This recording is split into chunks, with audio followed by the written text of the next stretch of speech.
자, 우리 하나님 말씀 함께 보시겠습니다.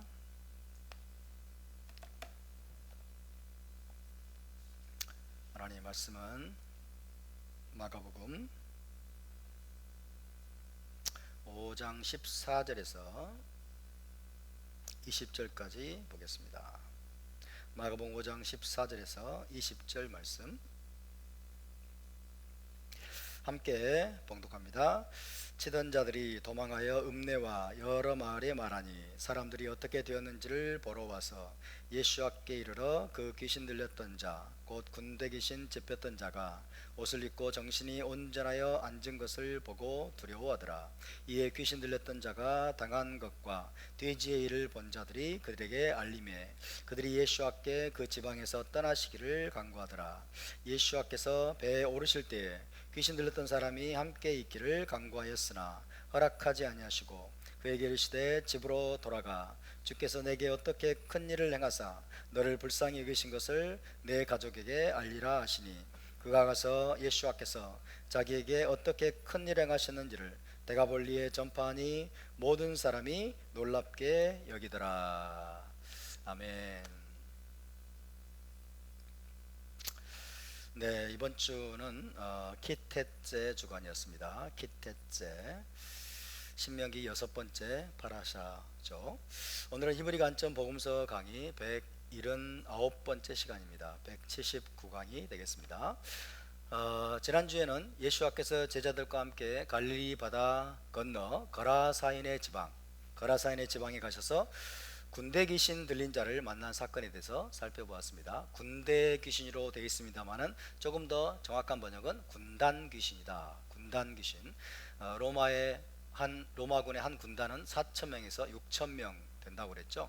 그래서 그 정도로 많은 귀신이 들어와 있기 때문에 군단 귀신이다 그렇게 했다고 그랬죠. 이 군단 귀신 들린 사람은 무덤 사이에 거처를 하는데 수많은 귀신이 들려서 힘이 어찌나 센지 쇠사슬로 묶어도 안 되고 쇠고랑을 채워도 소용이 없었습니다. 너무나 비참한 그런 상태였죠. 아무도 그를 제어할 힘이 없었던 것입니다. 그는 밤낮 무덤 사이나 산에서 늘 소리를 지르면서 돌로 자기 몸에 상처를 내고 있었습니다. 그런데 그가 멀리서 예수와를 보고 달려와 절하며 이렇게 큰 소리로 외쳤습니다. 사실은 그가 아니고 그 사람 안에 있던 귀신이죠. 그 사람 안에 있던 귀신이 예수와를 알아보고 멀리서 달려내려와 큰 소리로 외쳤습니다. 뭐라고 외쳤습니까? 지극히 높으신 하나님의 아들 예수와여, 나와 당신이 무슨 상관이 있나이까? 원하건대 하나님 앞에 맹세하고 나를 괴롭히지 마옵소서. 지난주에 말씀드렸지만 사탄의 왕국에도 위계의 질서가 있다고 그랬습니다. 사탄의 왕국의 위계의 질서, 제일 우두머리가 누굽니까? 사탄, 마귀입니다. 우두머리, 이 타락한 천사죠. 타락한 천사장, 사탄, 마귀.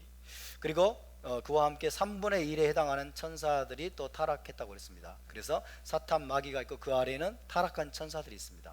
타락한 천사들. 그 타락한 천사들 중에 일부가 사람의 딸들을 취해서 낳은 괴물, 그 괴물이 뭐라고 그랬습니까? 네피림이라고 그랬죠. 그 괴물이 바로 네피림들이었습니다. 네피림은 타락한 천사들처럼 그 본성이 난폭하고 포악했습니다. 본성이 난폭하고 포악했기 때문에 그들의 영향으로 온 땅에 폭력이 가득하게 되었습니다. 온 땅에 강포가 가득했더라. 폭력이 가득했더라. 하마스, 히브리어로 하마스. 지금도 이스라엘에서 문제를 일으킨 게 하마스죠. 하마스가 온 땅에 가득했기 때문에 하나님께서 그 시대의 세상을 용서하지 아니하시고 대홍수로 멸하시는 심판을 내리시게 되었습니다.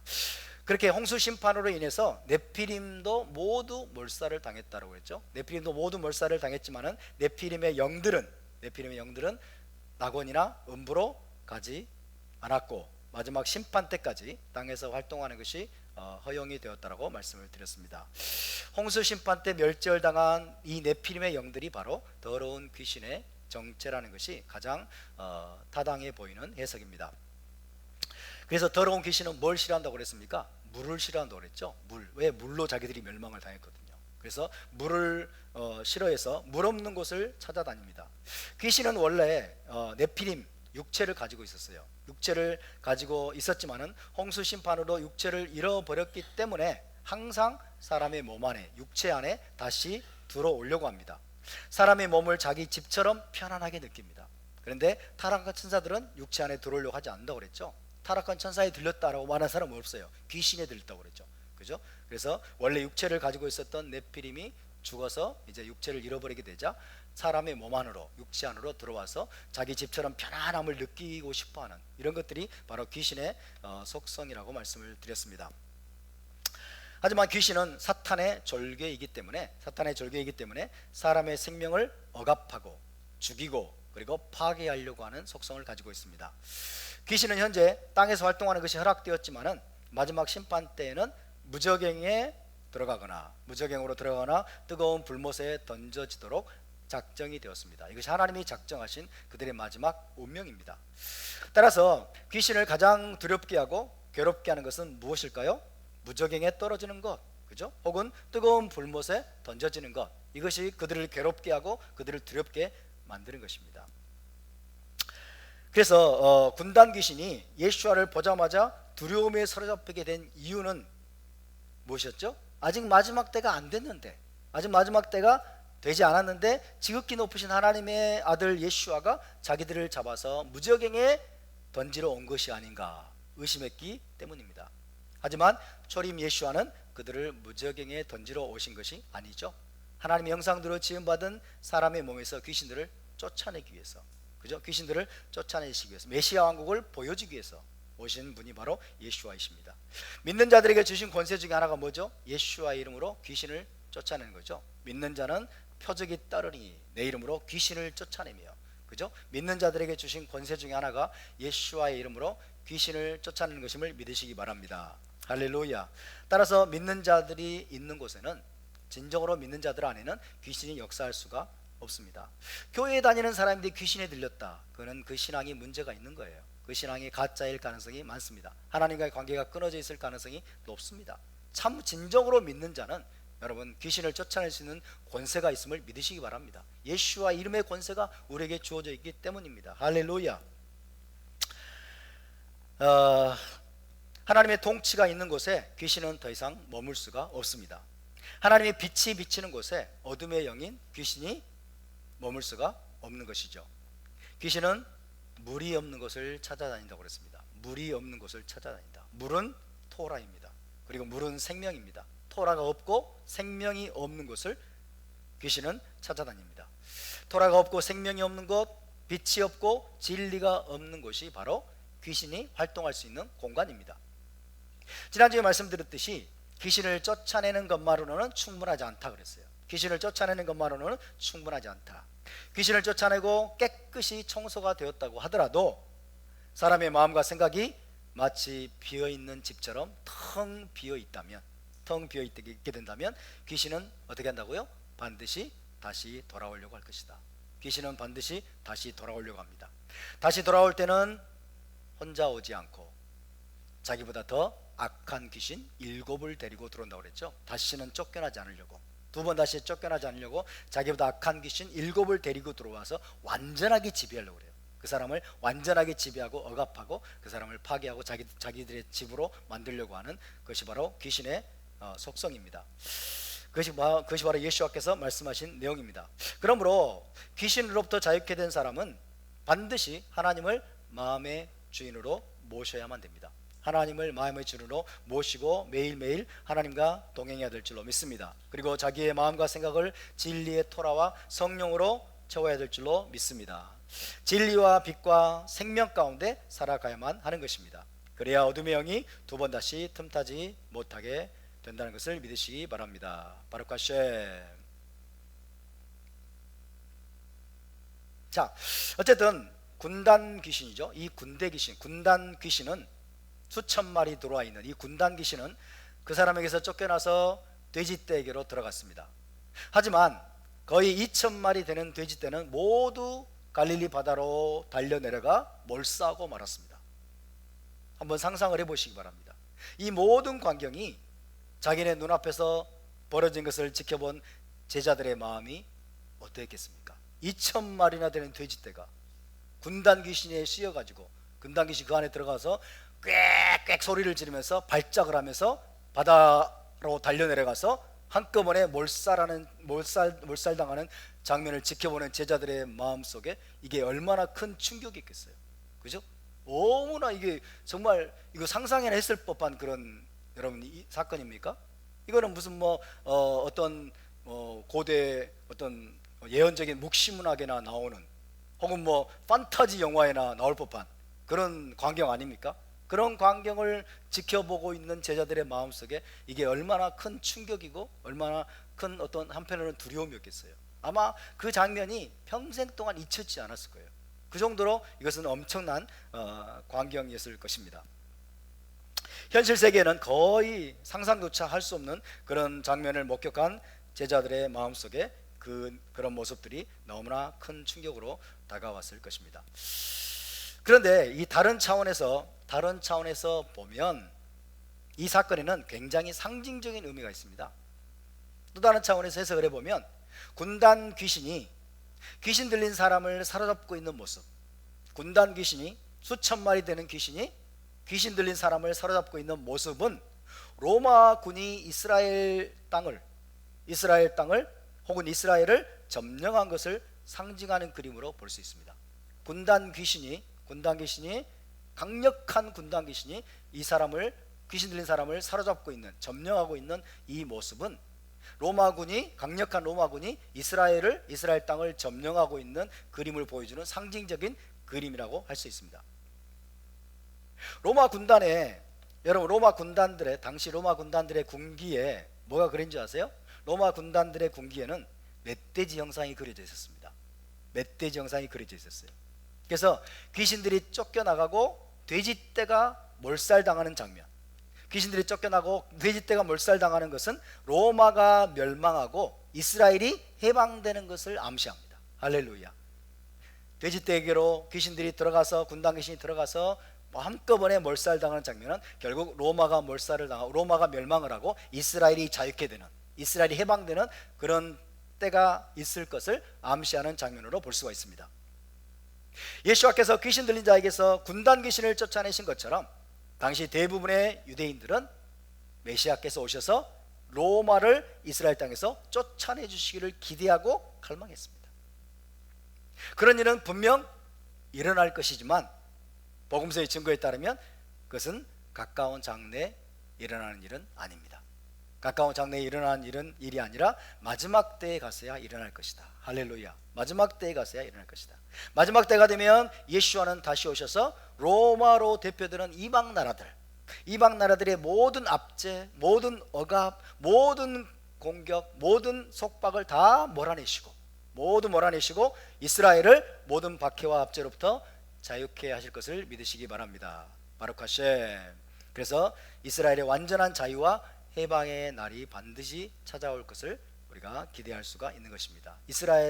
장차 이스라엘에게 올 완전한 자유와 해방의 날, 그 날이 바로 메시아 시대입니다. 메시아 왕국입니다. 할렐루야. 그 날을 바라보며 저와 여러분이 날마다 믿음으로 전진하는 시간이 될 수 있기를 바랍니다.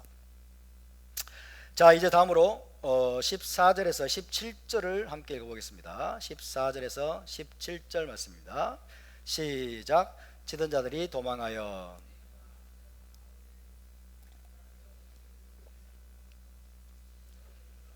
귀신 들렸던 자, 곧 군대 귀신 집혔던 자가 옷을 입고 정신이 온전하여 앉은 것을 보고 두려워하더라. 이에 귀신 들렸던 자가 당한 것과 돼지의 일을 본 자들이 그들에게 알림해 그들이 예수와께 그 지방에서 떠나시기를 간구하더라. 아멘. 돼지를 치던 자들은 돼지떼가 바다로 달려가 몰살당하는 모습에 너무나도 놀라서, 너무나도 충격을 받아서 그 즉시 여러 마을로 달려갔습니다. 여러 마을로 달려가서 그 사실을 많은 사람들에게 알렸습니다. 그러자 많은 사람들이 그 광경을 직접 확인하기 위해서 예수와와 제자들이 있는 곳으로 몰려왔습니다. 그들이 와서 발견한 것은 2,000마리쯤 되는 돼지떼의 시체들, 2,000마리쯤 되는 돼지떼의 시체들이 바다에 빠져서 죽어있는 모습, 그 모습과 함께 귀신 들렸다가 이제는 온전한 정신이 회복되어서 멀쩡하게 옷을 입고 있는, 멀쩡하게 옷을 입고 있는 옷을 입고 앉아 있는 한 사람을 볼 수 있었습니다. 한편으로는 뭐가 보입니까? 2,000마리쯤 되는 돼지떼들이 갈릴리 바다에 빠져가지고 지금 다 죽어 있는 모습. 또 한편으로는 뭐예요? 귀신 들렸다가 이제는 정신이 멀쩡해져서 옷을 입고 지금 단정하게 앉아 있는 한 사람. 이 대비적인 두 장면을 그들이 보게 되었습니다. 자, 이런 광경을 보면서 그들은 두려움에 사로잡혔습니다. 그러자 돼지를 치던 자들이 다시 한번 무슨 일이 일어났는지를, 그리고 돼지떼가 어떻게 바다에 빠져 죽었는지를 상세히 이야기해 주었습니다. 그 지역 사람들은 예수와께서 하신 일에 흥분하거나 열광하지 않았습니다. 예수와께서 그 귀신 들린 사람을 자유케 하시고, 그리고 돼지떼의 귀신들이 돌아가서 돼지떼가 갈릴리 바다에 몰사한 그런 내용에 대해서 흥분하거나 열광하지 않았어요. 그들은 모두 이방인이었고 하나님을 모르는 영적 소경이었기 때문에 예수와가 어떤 분인지를 알지 못했어요. 예수와가 어떤 분인지 알지 못했고, 다만 예수와로 인해서 돼지떼 2,000마리가 몰살당한 사실로 인해서 경악했던 것으로 보입니다. 그래서 그들은 예수와께 그 지방에서 떠나달라고 간청합니다. 제발 떠나주시오. 제발 떠나주십시오. 선생님, 떠나달라고 간청을 합니다. 한 문장밖에 되지 않는 말씀이지만 참 안타깝고 어리석다는 생각을 지울 수가 없습니다. 만약 그들이, 여러분, 수년 동안 쇠고랑이나 쇠사슬도 소용이 없을 정도로 사납고 포악한 귀신에 사로잡혀서 무덤 사이에 살던 사람이 제정신으로 돌아오고 완전히 자유케 된 것에 주목했다면, 그 사건에 주목했다면 어떻게 되었을까? 아마도 여러분, 가버나움 사람들이었다면, 갈릴리 지역에 있는 가버나움 사람들이었다면 어떻게 반응했을까요? 그 사건에 대해서 가버나움 사람들이었다면 아마도 모든 지역의 병자들과 연약한 자들을 다 데리고 와서 예수와께 고쳐주시기를 간청했을 거예요. 하지만 거라사 지방 사람들은 한 영혼이 귀신에게서 해방되고 온전케 된 것에 주목하기보다는 돼지떼 2,000마리가 몰살당한, 한꺼번에 다 몰살당한 경제적인 손실에만 주목했던 것으로 보입니다. 이것이 바로 그들이 크게 생각했던 것이고 그들이 경악했던 거예요. 그들은 아마 이렇게 생각했던 것 같아요. 세상에 한 사람 살리려고 돼지떼를 2,000마리나 죽게 하다니. 그들은 그렇게 생각했던 것처럼 보입니다. 결과적으로 그들은 다시는 찾아오지 않을 일생일대의 기회 아닙니까? 하나님의 아들이 찾아오셨는데, 하나님의 아들이 방문하셨는데, 그죠? 두 번 다시 찾아오지 않을 그 일생일대의 기회, 하나님의 아들의 방문으로부터 그들은 아무것도 얻지 못하고 오히려 그 기회를 발로 차버리고 말았습니다. 선생이여, 더 이상 경제적 손실을 끼치지 말고 제발 떠나주십시오. 이것이 그들의 간청이었습니다. 참으로 안타깝고 가슴 아픈 일입니다. 만약 그들이 그 사건의 의미를 정말로 알았더라면, 그래서 그 기회를 붙잡았더라면 마을 전체가 살아계신 하나님께로 돌아와 구원받을 수도 있었을 텐데, 그들은 끝내 그 기회를 발로 차버리고 말았습니다. 왜요? 그들은 이방인들이었어요. 깊은 영적인 어둠에 그들은 살아가고 있었기 때문에, 영적인 소경이기 때문에 그 기회를 발로 차버리고 말았습니다. 세상적이고 물질적인 관념에 그들은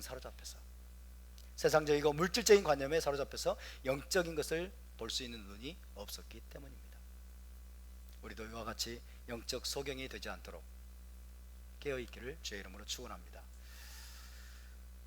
자, 계속해서 18절에서 20절을 다 함께 읽어보겠습니다. 18절부터 20절 말씀입니다. 시작. 예수와께서 배에 오르실 때에 귀신 들렸던 사람이 함께 있기를 간구하였으나 허락하지 아니하시고 그에게 이르시되 집으로 돌아가 주께서 내게 어떻게 큰 일을 행하사 너를 불쌍히 여기신 것을 내 가족에게 알리라 하시니, 그가 가서 예수와께서 자기에게 어떻게 큰 일을 행하셨는지를 데가볼리에 전파하니 모든 사람이 놀랍게 여기더라. 자기들을 떠나달라는 요청에 따라서 주님과 제자들은 다시 배에 오르게 됩니다. 이것을 보면 예수와가 얼마나 인격적인 분인지를 알 수 있습니다. 하나님은 아무리 좋은 것도 강요하지 않으십니다. 하나님은 메시아 왕국을 강요하지 않으십니다. 하나님은 낙원도 강요하지 않으십니다. 하나님은 새 예루살렘 성도 보여주시지만, 비전을 주시지만 아무에게도 강요하지 않으십니다. 할렐루야. 인간에게 완전한 자유의지와 선택권을 주셨기 때문에 제발 좀 떠나주십시오. 더 이상의 경제적 손실을 끼치지 말고 제발 선생님 우리를 떠나주세요 라고 하는 그들의 요청에 따라서 주님은 묵묵히 다시 배에 오르십니다. 예수와는 메시아 왕국 복음을 그들에게 강요하지 않으시고 또 자신을 믿으라고 강요하지 않으십니다. 자신을 환영하지 않고 떠나라고 요구하는 이방인들에게 주님은 아무것도 하실 수가 없었습니다. 그들을 자기를 환영하지 않고 예수와의 말씀을 들으려고 하지 않는 그들에게 주님은 아무것도 하실 수가 없으셨습니다. 사실 여러분, 그때까지만 해도요, 이방인들이 예수와를 영접할 준비가 되어 있지 않았다고 할 수 있습니다. 그들은 예수와를 영접할 준비가 되어 있지 않았습니다. 복음서에서 보듯이 예수와는 누구를 위해서 오셨어요? 유대인들을 위해서 오셨어요. 기본적으로, 그죠? 예수와는 우선적으로 이스라엘 집에 잃어버린 양에게로 보내심을 받았다라고 했어요. 내가 이스라엘 집에 잃어버린 양 이외에는 보내심을 받지 아니하였노라. 그죠? 하나님의 언약 백성 유대인들을, 특별히 유대인들에게로 우리 주님은 보내심을 받았습니다. 따라서 그분의 사역은 1차적으로 유대인들을 향한 사역이었습니다. 그분은 유대인 제자들을 모아서 훈련하셨고 유대인들에게 회개와 메시아 왕국 복음을 전파하셨고 유대인들을 대상으로 치유와 축사의 기적을 행하셨습니다. 그렇지만 주님은 유대인들만 구원하러 오신 것일까요? 유대인들에게 우선적으로 보내심을 받았고 유대인 제자들을 모으셨고 유대인들에게 치유와 축사와 많은 기적들을 베푸셨고 유대인들에게 회개의 메시지와 메시아 왕국 복음을 주님은 전하셨지만은 여러분, 그러나 예수와는 유대인만을 구원하러 오신 것은 아니었습니다. 아멘입니까? 예수와는 유대인들만 구원하기 오신 것은 아니었고 줄곧 처음부터 이방인들까지 모아서 구원하시려는 계획을 주님은 갖고 계셨습니다. 요한복음 10장 16절로 가봅시다. 요한복음 10장 16절에 보면 주님은 유대인들만을 염두에 두지 않으시고 유대인들을 넘어서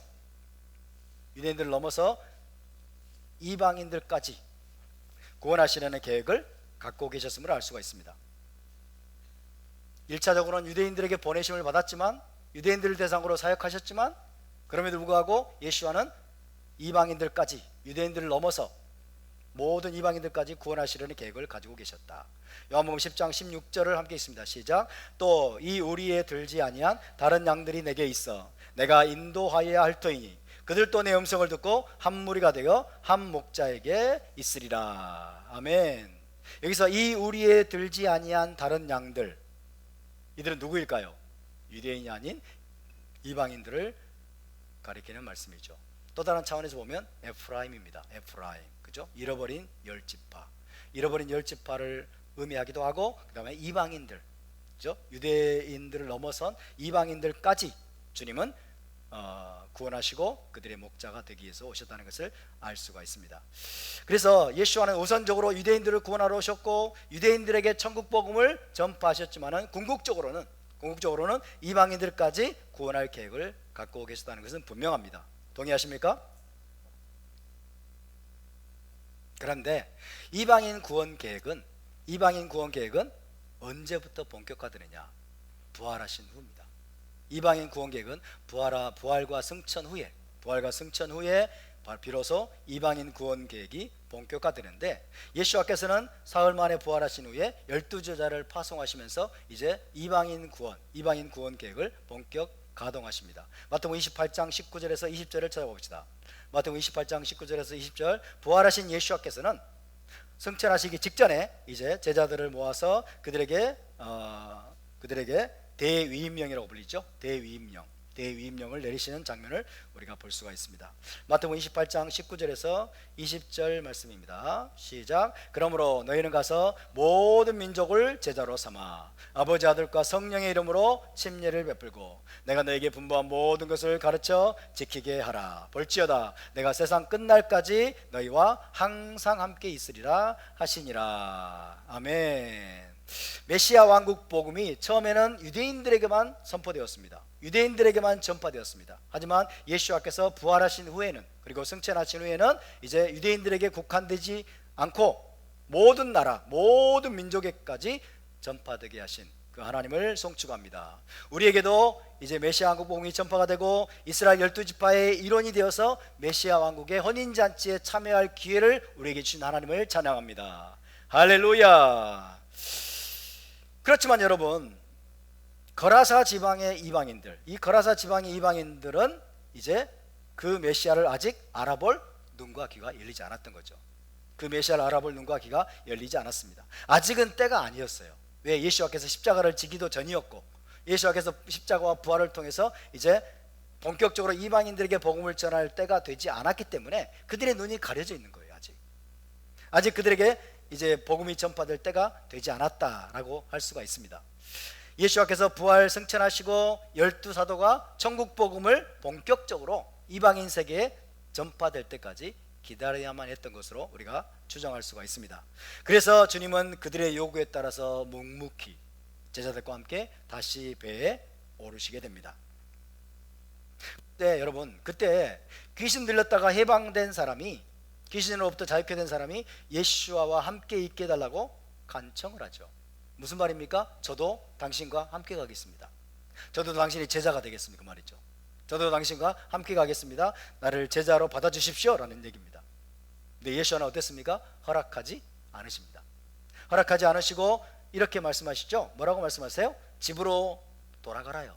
집으로 돌아가. 주께서 내게 어떻게 큰 일을 행하사 너를 불쌍히 여기신 것을 내 가족에게 알리라. 여러분, 왜 주님은 그가 예수와를 따르는 것을 허락하지 않으셨을까요? 나를 제자로 받아주십시오. 나도 당신을 따라가겠습니다. 당신과 함께 있게 해주십시오. 받아야 되는 거 아니에요? 받아주셔야 되는 거 아니에요? 매정하게, 그죠? 아주 냉담하게 어떻게 이렇게 거절하실 수가 있다는 말입니까? 왜 이 사람이 예수와를 따르는 것을 허락하지 않으셨을까요? 그 이유를 두 가지 차원으로 한번 생각을 해볼 수가 있는데요. 첫째는 귀신 들렸다가 자유케 된 그 사람은 이방인이었어요. 이방인. 여러분, 근데 예수와의 모든 제자들은 12제자도 마찬가지고 70인 제자도 마찬가지고, 그죠? 여성 제자들도 마찬가지고, 예수와의 모든 제자들은 거의 예외 없이 다 유대인이에요. 전부 유대인 제자들이에요. 근데 이방인이 예수와의 제자가 되겠다고, 예수와 함께 하겠다고, 따르겠다고 지금 나오는 거예요. 여러분, 유대인들은 어떤 사람들입니까? 유대인들은 대부분 토라와 선지서 말씀을 익히 알고 있는 상태였어요.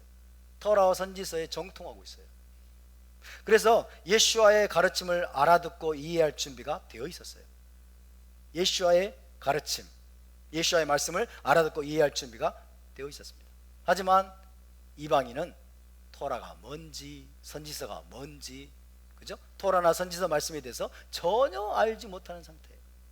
그렇기 때문에 설령 예수와를 따른다고 하더라도 그 사람은 예수와의 말씀을 알아듣고 이해할 준비가 되어 있지 않은 거죠. 다른 사람들은 다 알아듣고 다 감동받고 다 눈물 흘리고, 그죠? 다 받아줬고 암기하고 뭐 이러는데 이 사람은 멘붕에 빠지죠. 뭔 얘기지? 무슨 소리지? 못 알아들어요. 예수와의 제자가 될 준비가 전혀 밑 준비가, 그죠? 초기 준비가 되어 있지 않은 거예요. 토라도 모르고 선지서도 모르고 하나님의 말씀도 도무지 모르기 때문에 이 사람은 그냥 열정을 가지고 나도 당신의 제자가 되기 원합니다. 함께 있게 해주세요 라고 할지 모르지만은 예수와께서는 그래서 그 사람이 자신의 제자가 될 준비가 되어 있지 않았다는 것을 알고 계신 거죠. 그것이 첫 번째 이유입니다. 두 번째로, 그가 당장에 가장 그렇다면 잘할 수 있는 일은 뭐냐? 그가 가장 잘할 수 있는 일은 예수와를 통해 군단 귀신의 억압과 속박에서 기적적으로 치유된 것을, 자유케 된 것을 가족들에게 알리는 거예요. 가족들과 지인들에게 널리 알리고 전파하는 것. 그건 잘하겠죠. 그죠? 자기가 경험했으니까. 자기가 정말로 엄청난 억압과 속박으로부터 자유케 되었기 때문에, 군단 귀신으로부터 자유케 2,000마리, 2,000이 넘는 그 귀신으로부터 자유케 됐기 때문에 얼마나 엄청난 기적입니까? 그래서 그가 가장 잘할 수 있는, 네가 가서 지금 가장 중요하고 가장 필요하고 가장 잘할 수 있는 바로 그 일을 해라 라고 지금 예수와께서 말씀하는 것으로 이해할 수 있습니다. 그럼으로써 이방인 세계에, 데가볼리는 이방인 지역입니다. 그 이방인 지역에 살아계신 하나님에 대한 믿음의 씨앗을 뿌리는 일을 하라는 거예요. 그죠? 그들은 하나님을 몰라요. 그렇지만 자기 가족들에게, 그 지인들에게 하나님께서, 이스라엘의 하나님께서 행하신 일들을 알리고 전파함으로써 그들 가운데 하나님에 대한 믿음의 씨앗을 뿌려라, 믿음의 씨앗을 뿌려라는 거예요. 바로 그것이 그가 해야 될 일이었습니다. 그것이 당장에 많은 회심자를 얻지는 못하겠죠. 많은 사람들이 개종해가지고 이스라엘의 하나님을 믿게 되고 아마 그런 일은 일어나지는 않을지라도, 예수와의 제자들이 본격적으로 이방인 세계에 복음을 전하기 시작할 때를 위해서 미리 준비시키는 거죠. 그죠? 이제 예수와께서 부활하시고 승천하신 다음에는 이방인, 예수와의 제자들이 이제 이방인 세계로, 데가볼리도 올 겁니다. 그죠? 그들이 올 때까지 지금 사람들의 마음을 지금 준비시키는 거죠. 그 미션을 예수와께서 그 사람에게 맡기신 것으로 이해할 수 있습니다. 만약에 여러분, 데가볼리에 있는 많은 사람들이 이 귀신 들렸다가 자유케 된 사람을 통해서 예수와께서 나를 어떻게 치유하시고 자유케 하셨다는 이 간증을 듣고 살아계신 하나님에 대한 소식을 들었던 사람들은 마음이 준비가 되어서 아마 예수와의 제자들이 복음을 전하러 왔을 때 훨씬 더 쉽게, 훨씬 더 수월하게 예수와를 받아들이고 그 다음에 복음을 받아들이는 그런 일들이 일어나게 되었을 것입니다. 할렐루야. 그래서 정말 우리 주님은 멀리 내다보시고, 그죠? 멀리 내다보시고 지금 이 사람에게 돌아가서 내 가족들에게 하나님이 너에게 얼마나 큰 일을 행하셨는지를 전파하라고 지금 말씀하신 것으로 볼 수가 있습니다. 얼핏 보기에 여러분, 예수와가 냉정하게 그의 요청을 거절하셨다고 볼 수가 있지만은, 그렇지만 예수와는 제자가 되겠다는 모든 사람의 요청을 들어주신 것은 아닙니다. 당신이, 어떤 사람이 그랬죠. 당신이 주여 어디로 가시는지 저는 따르겠나이다. 그럴 때 주님 뭐라고 말씀하십니까? 여우도 굴이 있고, 그죠? 뭐 또 집이 있지만은 인자는 머리 둘 곳이 없느니라. 다른 의도를 가지고, 그죠? 잘못된 의도를 가지고 예수와의 제자가 되겠다고 하는 사람들은 주님은 거절하십니다. 그죠? 당신을 따르겠습니다, 당신의 제자가 되겠습니다 하는 모든 사람의 간청을 주님은 다 들어주시는 것은 아닙니다. 그래서 아직 준비되지 않은 자들이나 다른 의도를 가지고 제자가 되려고 하는 자들의 요청은 허락하지 않으셨습니다. 귀신 들렸다가 자유케 된 거라사인의 요청을 허락하지 않으신 것도 비슷한 맥락에서 이해할 수 있습니다. 첫째는 그가 유대인이 아니었기 때문에, 그가 토라나 선지서도 알지 못하고 하나님의 말씀을 들어본 적도 없었기 때문에 제자가 되어서 유대 땅으로 건너오더라도 우리 주님이 하시는 일을 전혀 이해할 수 없다. 우리 주님의 가르침을, 예수와의 가르침을 전혀 이해할 수 있는 준비가 되어 있지 않았기 때문에 주님께서는 그의 요청을 거절하시고 오히려 그가 가장 잘할 수 있는 일, 그가 직접 경험하고 하나님의 능력을 경험했기 때문에 그들의 이 데가볼리 지역 사람들에게, 그의 가족들에게 가서 전하라. 전해서 앞으로 예수와의 제자들이 와서 복음을 전할 그때를 위해서, 그죠? 이방인들에게 복음을 전할 그때를 위해서 그들의 마음을 준비시키는 바로 그 일을 예수와께서 거라사인에게, 이 자유케 된 자에게 맡기신 것으로 이해할 수가 있습니다. 바루크 하셈. 자, 이번에는 19절 20절을 한번 읽어보겠습니다.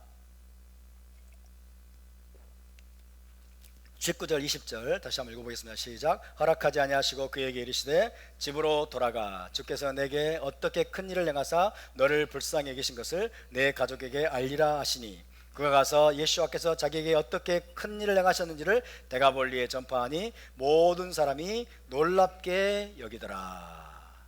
아멘. 집으로 돌아가. 그죠? 집으로 돌아가. 주께서 내게 어떻게 큰 일을 행하사 너를 불쌍히 여기신 것을 내 가족에게 알려라 라고 말씀하셨어요. 여러분, 그런데 복음서를 보시면 예수와께서는 일반적으로 치유를 행하신 다음에 치유받은 것을 아무에게도 알리지 말라고 당부하십니다. 복음서 다른 곳에서는 치유받은 사람에게, 자유케 된 사람에게 네가 치유받았다는 사실을 아무에게도 알리지 말라고 그러셨어요. 볼까요? 마가복음 1장 44절 봅시다. 마가복음 1장 44절 시작. 이르시되 삼가 아무에게 아무 말도 하지 말고 가서 내 몸을 제사장에게 보이고 내가 깨끗하게 되었으니 모세가 명한 것을 드려 그들에게 입증하라 하셨더라. 나병 환자를 치유하신 사건이죠. 맷조라를 치유하신 후에 뭐라고 당부하십니까? 삼가 아무에게 아무 말도 하지 말고 내 몸을 제사장에게 보이고, 그러죠. 아무에게도 말하지 말라는 거예요. 이거를 신학적으로는 침묵 명령 이렇게 말합니다. 침묵 명령 좀 말이 안 되긴 한 것 같은데, 어쨌든 아무에게도 말하지 말라고 주님께서 지금 당부를 하세요. 마가복음 7장으로 가겠습니다. 7장 36절. 마가복음 7장 36절 시작. 예수와께서 그들에게 경고하사 아무에게도 이르지 말라 하시되 경고하실수록 그들이 더욱 널리 전파하니. 귀가 먹고 말 더듬는 자를 고치신 후입니다. 귀가 먹고 말 듣는 자를 고치신 후에 주님은 뭐라고 당부하십니까? 그들에게 경고하사 아무에게도 이르지 말아라. 아무에게도 말하면 안 된다. 주님은 지금 경고하고 계세요. 당부하고 계세요. 또 8장 누가복음 8장 56절. 누가복음 8장 56절입니다. 시작. 그 부모가 놀라는지라 예수와께서 경고하사 이 일을 아무에게도 말하지 말라 하시니라. 이거는 회당장 야이로의 죽은 딸을 살리신 후입니다. 회당장 야이로의 죽은 딸을 살리신 후에 뭐라고 말씀하세요? 경고하세요. 이 일을 아무에게도 말하지 말라 라고 주님은 또 신신당부를 하시고 경고를 하십니다. 이처럼 예수와께서는 치유를 행하신 후에 거의 대부분 삼가 아무에게도 알리지 말라, 아무에게도 말하지 말라 라고 신신당부를 하곤 하셨습니다. 얼른 생각하면 여러분, 치유받은 사실을 가서 널리 알려라, 모든 사람에게 널리 알리라고 하실 것 같은데 실상은 아무에게도 알리지 말라고 신신당부하시고 경고를 하곤 하셨습니다. 그런데 그러셨던 주님이 이 군단 귀신 들린 자에게서 귀신을 쫓아내신 다음에는 이렇게 말씀하십니다. 집으로 돌아가서 내 가족에게 알려라. 주께서 내게 어떻게 큰 일을 행하사 너를 불쌍히 여기신 것을 내 가족에게 알려라. 가족에게만 알리라는 얘기일까요? 내 가족과 친척과 친구들과 지인들에게 널리 알려라 그런 뜻이죠. 지금까지는 뭐예요? 아무에게도 말하지 말아라, 아무에게도 알리지 말아라 그러셨던 주님께서 이 사람에게는 널리 알려라, 그죠? 가족들에게, 친구들에게 알리라고 좀 말씀하십니다. Why? 왜 이번에는 과거와 다르게 알리라고 말씀하신 것일까요? 그 이유는 유대 땅에서 유대인들을 대상으로 사역하셨을 때와 갈릴리 호수 동편의 이방 땅에서 이방인을 대상으로 사역하셨을 때가 달랐기 때문입니다. 상황이 다릅니다. 유대 땅에 계실 때 예수와는 자신의 신분과 정체를 비밀로 해야 할 몇 가지 이유가 있었어요. 자신의 신분을 숨기고 자신의 정체를 비밀로 해야 될 몇 가지 이유가 있었습니다.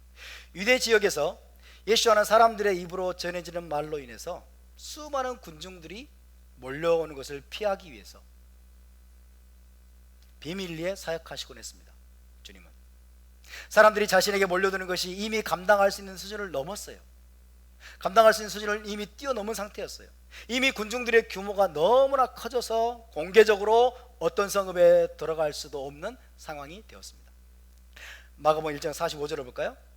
마가복음 1장 45절. 아무에게도 알리지 말라고 했는데 그렇다고 해서 안 알릴까요? 그래도 알리죠. 1장 45절 마가복음 1장 45 시작. 그러나 그 사람이 나가서 이 일을 많이 전파하여 널리 퍼지게 하니 그러므로 예수께서 다시는 드러나게 동네에 들어가지 못하시고 오직 바깥 한적한 곳에 계셨으나 사방에서 사람들이 그에게로 나오더라. 이제 공개적으로 내가 예를 들어서 나사렛에 들어가겠다, 가버나움에 내가 갈 거다, 내가 디베라에 갈 거다 라고 공개적으로 말도 못해요. 사람들이 너무 많이 몰려오니까. 그래서 드러나게 동네에 들어가지 못하고 오직 바깥 한적한 곳에 계셨으나 그럼에도 불구하고 사람들이 자꾸 예수 앞으로 몰려오는 것입니다.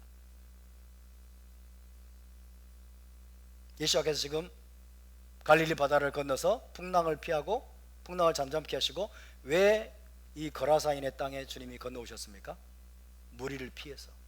그죠? 너무 무리들이 많이 몰려오니까 무리들을 피해서 제자들과 잠시라도 한적한 시간을 가지시려고. 예수와의 여러분 가장 큰 우선순위가요, 무리를 향한 사역이 아니었어요. 예수와의 가장 큰 우선순위는 뭐였을까요? 제자들을 집중적으로 가르치는 거예요. 12제자를 가르치게 되면 나중에 이들을 통해서 전 세계가 변화될 수 있다는 걸 주님 아셨기 때문에 제자 훈련 사역이 주님의 가장 큰 우선순위였어요. 제자들을 집중적으로 가르치시기 위해서는 주님은 무리를 피하셔야 돼요. 그래서 제자들과 함께 잠시라도 한적한 시간을 갖기 위해서 풍랑을 뚫고 여러분 지금 이 갈릴리 바다 동편에 있는 이 거라사인의 지방에 주님이 지금 피해서 오셨던 거예요. 왜? 이방인의 땅에서는 감당할 수 없는 군중에 대해서 걱정할 필요가 없었죠. 거라사 혹은 가다라의 이방인들은 갈릴리 가버나움에서 멀리 떨어진 곳에 살고 있었고, 또 이 사람들은 거기서만 설령 어떤 치유를 행한다 하더라도 이 사람들은 갈릴리 바다를 건너가지고 막 무리지어서 몰려올 수 있는 가능성은 없죠. 그들은 예수와를 찾아가지고 유대 지역으로 건너올 가능성도 거의 없었습니다. 하지만 유대 지역은 어떻습니까? 유대 지역, 갈릴리를 비롯한 유대 지역에서는 이 갈릴리 지역, 특별히 갈릴리 지역을 중심으로 열심당 운동의 기운이 지금 계속 뜨겁게 달아오르고 있었어요. 열심당 운동. 열심당 운동이 뭡니까? 로마의 반란을 일으켜서, 그죠? 로마를 뒤집어 엎고 무력과 폭력을 동원해서 로마를 뒤집어 엎고 이스라엘을 해방시켜야 된다, 이스라엘 왕국을 회복해야 된다라고 하는 이런 어떤 과격한 테러리즘 운동이었어요. 열심당 운동의 기운이 뜨겁게 달아오르고 있었습니다. 이 열심당 운동의 기운이 뜨겁게 달아오르는 가운데 이 열심당원들이 여러분 눈에 불을 켜고 찾아다니는 것은 무엇이었을까요? 리더입니다. 리더. 그들의 반란을 주도할 리더를 찾고 있었던 거예요. 자칫하면 그래서 열심당원들에 의해서 메시아로 추대가 되고, 열심당원들에 의해서 메시아로 추대가 되고 로마에 맞서는 반란의 우두머리가 되도록 강요당할 수가 있었던 거예요. 예수와께서. 유대 지역에서는 그렇습니다. 하지만 이방인 지역에서는, 거라사 지역, 가다라 지역, 이방인 지역에서는 사람들 안에 메시아적인 기대 자체가 없죠. 메시아를 알아볼 눈도 없죠. 메시아적인 기대 자체가 없었기 때문에 그런 염려를 할 필요가 전혀 없었습니다. 따라서 거라사 지역에서는 예수아가 메시아로 추대되거나 공개적인 반란에 불을 붙이게 될 수 있다는 우려도 전혀 할 필요가 없었습니다. 그렇지만 유대 지역에서는 달랐습니다. 예수아는 헤롯 안티파스의 관심을 끄는 군중에 대해서 늘 걱정을 하셔야만 했습니다. 조심하지 않으면, 예수아께서 조심하지 않으면 계속해서 높아가는 대중적인 인기로 인해서 예수아도 침례 요한처럼 체포당할 수가 있어요. 침례 요한처럼 체포당해서 제대로 된 사역을, 그분의 미션과 부르심을 성취하지도 못하고 죽임을 당할 수가 있는 겁니다. 침례 요한은 목베임을 당해 죽었잖아요. 그죠? 목베임을 당해서 말 그대로 형장의 이슬로 사라져 버렸어요. 예수께서 이렇게 여러분 하나님께서 정하신 때가 되기 전에 체포당하고 죽임을 당한다면 십자가의 대속을 이루기도 전에 여러분 그의 사역이 물거품으로 돌아갈 수도 있었던 것입니다. 그렇게 된다면 그분이 이 땅에 오신 모든 목적과 사명이 수포로 돌아가고 말 것입니다.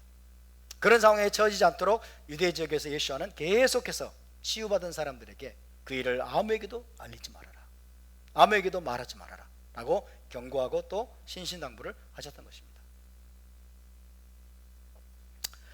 그렇지만 데가볼리 지역에서는 그런 염려를 할 필요가 없었기 때문에 군단 귀신에게서 자유케 된 그 사람에게 얼른 가서 하나님이 어떻게 너를 자유케 하시고 치유하셨는지를 가족들에게 알려라, 널리 알리라고 주님께서 말씀하셨던 것입니다. 할렐루야.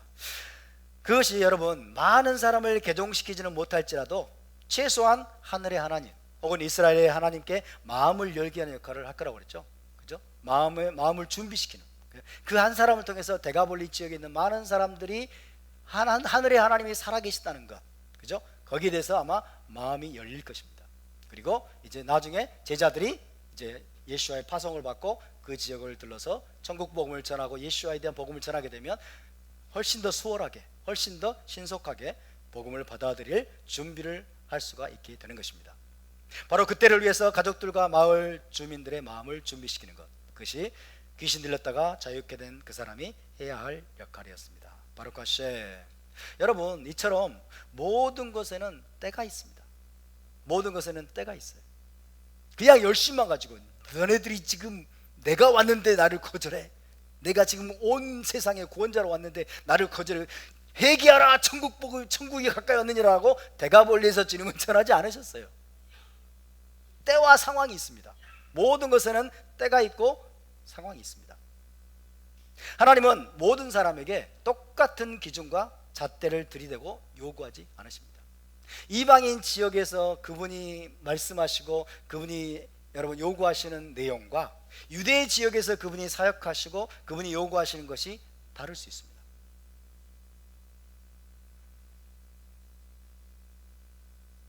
나를 따르라고 제자로 부르시는 사람이 있는가 하면 집으로 돌려보내시는 사람이 있습니다.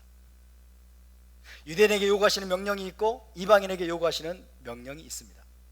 그것은 예수와께서 하나님이 이중잣대를 가지셨다는 뜻이 아니라 이중잣대를 든다는 뜻이 아니에요. 유대인에게는 이런 잣대, 이방인에게 이런 잣대, 이중잣대를 여러분 대신다는 뜻이 아니라 각 사람이 처한 상황과 환경 그리고 준비 상태에 따라서 주님께서 요구하시고 명령하시는 것이 다를 수 있다는 뜻입니다. 이 이방인은 유대인들과는 여러분 비교도 될 수 없을 만큼 준비가 되지 않았어요. 하나님이 누구인지도 모르고 토라가 뭔지도 모르고, 그죠? 선지서가 뭔지도 모르고 예수와의 말씀을 들을 만한 준비가 전혀 되어 있지 않았기 때문에 그에게 요구하시는 것, 그에게 명령하시는 것과 유대인 제자들에게 명령하신 것이 다를 수가 있다는 거죠. 하나님의 기준은 똑같지만, 하나님의 잣대는 동일하지만 때와 상황에 따라서 그리고 각 사람의 수준에 따라서 하나님은 각기 다른 명령, 또 다른 부르심, 다른 미션을 주실 수 있다는 사실을 우리는 기억해야 될 것입니다. 그렇다면 여러분, 지금 우리에게 요구하시는 것은 무엇입니까? 지금 우리에게 요구하시는 것은 무엇입니까? 지금 우리가 처한 상황과 환경, 우리의 준비 상태는 어떻습니까? 어제부터 빌드업 코리아가 지금 진행 중이죠. 빌드업 코리아 컨퍼런스가 킨텍스에서 지금 진행 중인데, 저도 아침에 이제 그 라이브로 올라온 영상을 조금 간단하게 봤는데요. 너무 중요한 내용들이죠. 너무 중요한 내용들인데 그런 메시지를 붙들고 정말 정치를 변화시킬, 우리나라 정치계에 들어가서 국가적인 그런 어떤 시스템에 들어가서 변화시킬 수 있는 그런 많은 리더들, 또 다음 세대들이 일어나는 게 너무 중요하죠. 그렇죠? 그래서 빌드업 코리아가 정말 중요한 그런 역할을 담당하고 있다는 생각을 하고 하나님께 감사를 드렸습니다. 오늘 나에게 주신, 우리에게 주신 미션과 부르심과 우리가 집중해야 될 것, 그것은 무엇일까? 정치적인 메시지를 우리가 깃발을 들고 자유민주주의와 시장경제와 그리고 법치주의의 회복을 위해서 우리가 운동을 하고 거기에 나가야 될 것인가? 아닌가? 아니면 우리 무엇을 해야 될까? 우리는 토라의 회복과 온 이스라엘의 회복, 구속의 완성을 위해서 메시아 왕국 복음을 우리가 더 중요하게 여기고 헌신하고 이 메시아 왕국 복음, 토라와 메시아 왕국 복음을 더 많은 사람들에게 전파하기 위해서 우리는 집중하고 헌신하고 거기에 전념을 해야 되지 않을까 하는 생각을 해보았습니다. 오늘 우리에게 주시는 메시지는 무엇인가? 오늘 우리에게 주시는 미션은 무엇인가? 정치적인 미션도 너무 중요합니다. 사실은 정치적인 문제들이 정치적인 문제가 아니죠. 영적인 문제죠. 그죠? 공산주의에 반대하고 공산주의에 맞서 싸우고 이 나라 자유민주주의를 회복하기 위해서 보수주의적인 가치들이 대한민국의 모든 정치 영역과 나라 전체에서 정의가 회복되고 공의가 회복되도록 하는 일에 여러분 깃발을 들고 싸우는 것 너무 중요하죠. 그것들은 단순히 정치적인 문제가 아니라 영적인 문제입니다. 사실은. 그죠? 영적인 문제예요. 왜? 보수주의 가치라는 것은 자유민주주의 시장경제 법치의 가치라는 것은 성경에서 나온 것이기 때문에 성경의 가치들이 실현되도록 싸우는 것은 단순히 정치적인 것이 아니라 이것은 영적인 싸움이라는 것을 우리는 알아야 됩니다. 할렐루야. 그럼에도 불구하고 오늘 우리가 해야 될 일은 무엇인가? 이 토라 공동체로 우리를 부르신 주님의 그 부르심, 너희가 집중해야 될 일은 무엇이냐?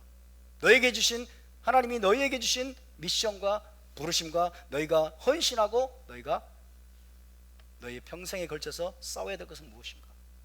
한번 생각해 보았습니다. 토라의 메시지와 메시아 왕국 복음에 헌신하고 그것을 더 많은 사람들에게 전하고 나누는 것이 우리의 가장 큰 미션이고 부르심이라고 믿습니다.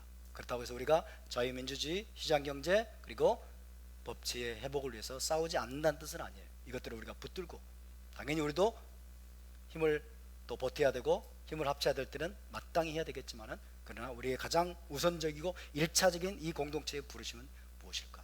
토라의 회복인 줄로 믿습니다. 토라의 회복과 메시아 왕국 복음의 회복을 위해서 우리가 거기에 전적으로 더 헌신하고 더 많은 이들에게 이것을 알리고 전파하기 위해서 우리가 힘을 모으고 또 깃발을 들고 나가는 저와 여러분이 될 수 있기를 주의 이름으로 축원합니다. 자, 오늘 여기까지 나누고 우리 함께